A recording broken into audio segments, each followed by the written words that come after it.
Hello friends, today we are going to start the second part of 2.6 World Heritage. Page number 77. In first video we learn history of World Heritage Sites, then the World Heritage Committee, and today in second part we are going to learn Becoming a World Heritage Site. एखादं स्थळ जागतिक वारसा या यादीमध्ये कशा प्रकारे समाविष्ट केल्या जातं. Becoming a world heritage site. There are 5 steps in becoming a world heritage site. जगातलं कुठलंही स्थळ जागतिक वारसा या यादीमध्ये समाविष्ट होण्यासाठी देर आर 5 स्टेप्स. 5 पायऱ्या आहेत. The first of which is for a country or state party to take an inventory of its significant cultural and natural sites. पहिल्या प्रथम कोणत्याही देशाला किंवा राज्य पार्टीला, राज्य पक्षाला त्यांच्या देशामध्ये असणाऱ्या लक्षणीय अशा सांस्कृतिक आणि नैसर्गिक स्थळांची एक इन्व्हेंटरी म्हणजे एक यादी तयार करावी लागते. पहिली पायरी, what is the first step? The list of significant cultural and natural sites. आपल्या देशामध्ये सांस्कृतिक आणि नैसर्गिक असं लक्षणीय महत्व असणाऱ्या ठिकाणांची यादी करणे. This is called the tentative list. आणि याच यादीला टेंटेटिव्ह म्हणजे एक्सपेरिमेंटल, प्रायोगिक यादी असं म्हटलं जातं. And it is important. What is important? Tentative list is important. Why? Because nomination to the World Heritage List will not be considered unless the nominated site was first included on the tentative list. Tentative list is important. ही जी प्रायोगिक यादी आहे ती खूप महत्वाची आहे, कारण world heritage जागतिक वारसा मिळवण्यासाठी जे नामांकन दाखल करण्यात येतं त्यावेळी त्या ठिकाणाचं नाव जर त्या टेंटेटिव्ह लिस्ट मध्ये नसल तर ते मान्य केल्या जात नाही, कन्सिडर केल्या जात नाही. नाव अगोदर टेंटेटिव्ह लिस्ट मध्ये पाहिजे तरच त्याचं नॉमिनेशन करता येतं. Next, countries are then able to select sites from their tentative list to be included on a nomination file. Second step, G tentative list केलेली आहे त्या यादीमधील जे काही नाव आहेत nomination file. The third step, next countries are then able to select sites from their tentative list to be included on a nomination file. मग नामांकन दाखल करण्यासाठी त्या प्रायोगिक यादीमधील नावं निश्चित करावी लागतात. The third step is a review of the nomination file by 2 advisory bodies consisting of the International Council of Monuments and Sites and the World Heritage Union. तर तिसरी पायरी काय? त्यावर international council on monuments and site, आंतरराष्ट्रीय स्मारके आणि स्थळे परिषद आणि वर्ल्ड कन्झर्वेशन युनियन या 2 ऍडवायझरी बॉडीज, सल्लागार समित्या त्याचं अवलोकन करतात. Who then make recommendations to the world heritage Committee. आणि नंतर मग त्या जे 2 ऍडवायझरी बॉडीज आहेत, सल्लागार मंडळ आहेत, त्यांनी मग वर्ल्ड हेरिटेज साइट्स कडे रिकमेंड करतात, म्हणजे सजेस्ट करतात, प्रपोज करतात. The world heritage committee meets once a year to review these recommendations and decide which site will be added to the world heritage list. मग ही जी वर्ल्ड हेरिटेज कमिटी आहे, जागतिक वारसा समिती, त्यांची परिषद वर्षातून एकदा भरते. आणि मग ते काय करतात, हे जे यांनी रिकमेंड केलेलं आहे या 2 ऍडवायझरी बॉडीजनं, त्यावरती विचार करतात की कोणत्या स्थळाला वर्ल्ड हेरिटेज मध्ये, जागतिक वारसा मध्ये स्थान मिळायला पाहिजे. The final step in becoming a world heritage site is determining whether or not a nominated site meets at least one of 10 selection criteria. आणि नंतर फायनल स्टेप जी आहे ती म्हणजे कुठल्याही स्थळाला जागतिक वारसा हे स्थान प्राप्त करण्यासाठी जे काही क्रायटेरियाज आहेत आणि 10 सिलेक्शन एरियाज आहेत, क्रायटेरियाज आहेत. म्हणजे 10 जे काही क्रायटेरिया आहे, जे काही फिक्स्ड बेसिस टू जज आहे, त्यापैकी कमीत कमी एक तरी अट त्या स्थळाने पूर्ण केलेली असावी. If the site meet these criteria it can then be inscribed on the world heritage list. आणि त्या ठिकाणानं जर या 10 पैकी एका गोष्टीची जरी पूर्तता केली तर त्या स्थळाचं, त्या ठिकाणाचं मग कल्चरल असेल, नॅचरल असेल, मग ते वर्ल्ड हेरिटेज लिस्ट मध्ये त्यांचं नाव समाविष्ट केलं जातं. Once site goes through this process and it chosen, it remains the property of the country on whose territory it sits, but it also becomes considered within the international community. एकदा का एखाद्या स्थळाला जागतिक वारसा स्थान मिळालं तर ते जागतिक वारसा, ते स्थान ज्या प्रदेशामध्ये आहे ती तर त्यांची मालमत्ता असतेच, परंतु आंतरराष्ट्रीय समूहाच्या दृष्टिकोनातून सुद्धा ते स्थान खूप महत्वपूर्ण असतं. Next, types of world heritage sites. जागतिक वारसा जे आहे याचे प्रकार काय आहेत ते पाहूया. ऍज ऑफ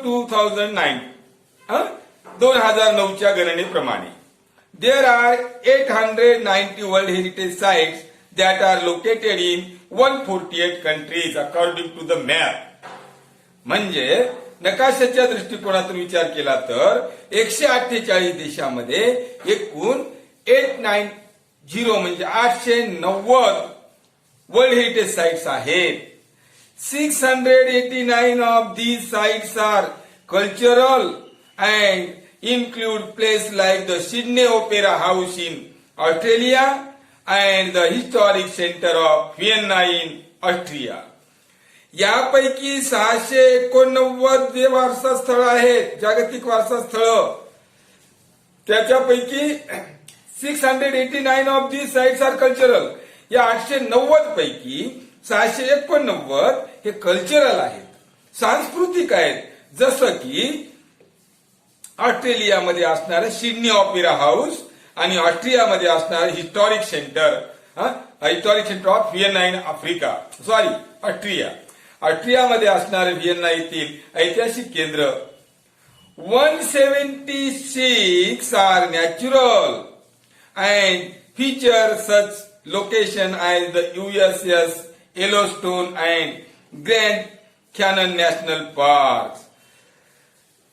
176 from 890, 890 पैकी 689 सांस्कृतिक, 176 नैसर्गिक आहेत, जसे की अमेरिकेमधील येलोस्टोन आणि ग्रँड कॅनन नॅशनल पार्क त्यामध्ये येतं. 25 of the world heritage sites are considered mixed.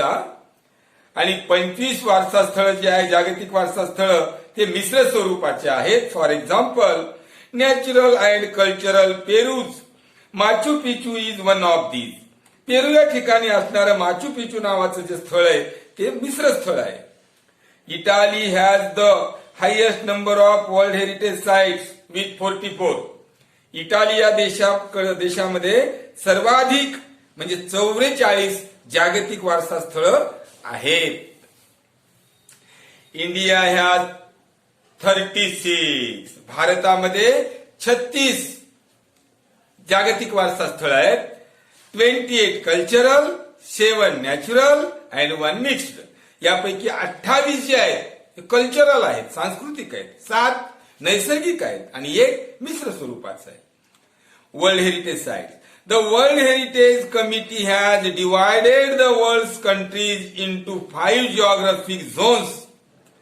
तर जागतिक वारसा समितीने या वारसा स्थळांचं 5 भौगोलिक विभागामध्ये विभाजन केलेलं आहे. Number 1 Africa, number 2 Arab States, Arab देश, number 3 Asia Pacific including Australia and Oceania. 4. Europe and North America. And 5th, Latin America and the Caribbean. So friends, last point, World Heritage Sites in danger. अगदी धोक्यामध्ये असणारे जागतिक वारसा स्थळ. Like many natural and historic cultural sites around the world, जगामध्ये जे काही सांस्कृतिक, ऐतिहासिक, नैसर्गिक स्थळ आहेत, many world heritage sites R in danger. त्याचप्रमाणे बरेचसे जागतिक वारसा स्थळ हे डेंजर मध्ये, धोक्यामध्ये आहेत. Being destroyed or lost due to war. मग ते कशामुळे त्यांचं नुकसान झालेलं आहे? युद्ध, पोचिंग म्हणजे अतिक्रमण, नॅचरल डिझास्टर्स लाईक अर्थक्वेक्स, भूकंपासारखी नैसर्गिक आपत्ती असेल, अनकंट्रोल्ड अर्बनायझेशन, अनियंत्रित लोकसंख्या किंवा शहरीकरण, हेवी टुरिस्ट ट्रॅफिक आहे, अगदी प्रवाशांचे वाढते Londhe, and environmental factors like air pollution and acid rain. त्याचबरोबर प्रवाशांच्या लोंढ्याबरोबर काही पर्यावरणाचे घटक सुद्धा जबाबदार आहेत, जसे की पोल्युशन, प्रदूषण आहे, ऍसिड रेन, आम्लवर्षा. या गोष्टीमुळे सुद्धा या गोष्टी आपण या डेंजर किंवा डॅमेज होण्याच्या पाठीमागे कारणीभूत आहेत. आपण ऐकलं असेल की आपला जे ताजमहल आहे वर्ल्ड हेरिटेज, ते सुद्धा त्या ठिकाणी ऍसिड रेन मुळे धोक्यात आला होता. World heritage site that are in danger are inscribed on a separate list of world heritage site in danger. तर जे काही वार्षिक म्हणजे जागतिक वारसा स्थळ आहेत त्यांची तर वर्ल्ड हेरिटेज कमिटी काय करते, एक सेपरेट यादी तयार करते, which allows the World Heritage Committee to allocate resources from the World Heritage Fund to that site. आणि वर्ल्ड हेरिटेजचा जो काही निधी आहे तो त्यांच्या काही संसाधनं पुरवण्यासाठी in addition different plans are put in to place to protect and or restore the site. त्या ठिकाणाचं पुनर्जीवन करण्यासाठी, रक्षण करण्यासाठी सुद्धा काही योजना आखल्या जातात. If however a site loses the characteristics which allowed for it to be originally included on the World Heritage List, the World Heritage Committee can choose to delete the site from the list.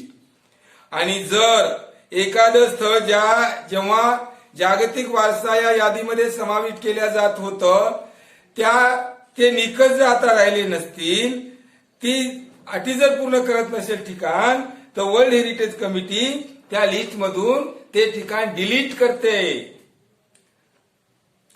To learn more about world heritage sites, तुम्हाला जर जागतिक वारसा ठिकाणाबद्दल, स्थळाबद्दल अधिक माहिती घ्यायची असेल, visit the world heritage centres website. जागतिक वारसा स्थळाची किंवा केंद्राची जी काही वेबसाईट आहे ती आहे www.unesco.org. या संकेतस्थळावर जाऊन सुद्धा तुम्ही वर्ल्ड हेरिटेज बद्दल पाहू शकता. काय वर्ल्ड हेरिटेज आहेत त्याबद्दल तुम्ही अधिक माहिती या साईटला जाऊन घेऊ शकता. So friends, this is the end of this lesson, means the end of second unit, and now we are going to stop our textbook for some days because we have completed 2 units after the question and answers, and then I am going to start our very important chapter, grammar section. So okay, we shall stop here. Bye bye, see you again. Thank you.